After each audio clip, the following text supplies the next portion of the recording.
Today on Lead Well, we're going to talk about leadership and character. Some of the most gifted and competent leaders in the entire world can be totally undone by poor character. And on the flip side, leaders who have strong character can overcome weaknesses in a lot of different areas.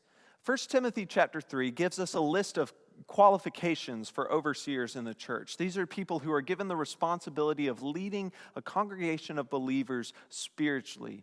And in that list, it includes things like being above reproach, being faithful to one's wife, being self-controlled and respectable. And in the whole list, there are only two competencies listed. Number one is that you are supposed to be able to teach, and number two, you're supposed to be able to manage your household well. All the other 12 or so qualifications that it gives are based on a leader's character. They reflect the character that flows from a leader's heart. I think that this balance that is weighted heavily towards character rather than competency goes beyond church leadership and goes into the leadership of every sphere of life. We see a great example of this in the Old Testament in 1 Samuel chapter 16. God sends Samuel to go and anoint the next king of Israel. So Samuel finds a guy named Eliab, and he says, surely this is the next king of Israel. Eliab was probably tall and strong and looked like a guy who could lead the people of Israel into battle. But God said, do not look on his appearance or on the height of his stature, for I have rejected him. For the Lord sees not as man sees. Man looks on the outward appearance, but the Lord looks on the heart.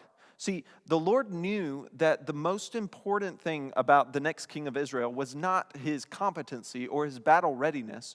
The most important thing was what was underneath the competency, the character that flowed from his heart.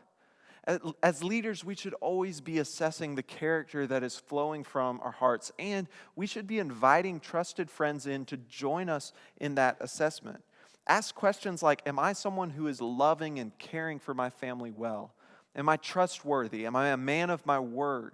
Am I humble? Or am I using my position to prop myself up and lift myself higher than others?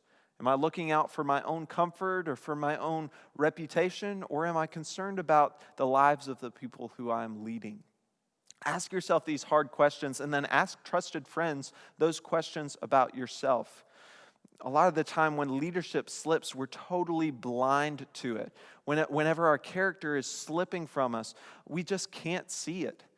And yet this slipping of character can destroy our ministry. It can destroy our leadership in every sphere of life. It can injure both us and the people that we're leading. So let's be leaders of character. Let's be always striving to excel in competency for sure, but let what sets us apart as leaders be the fruit of godly character that flows from our hearts.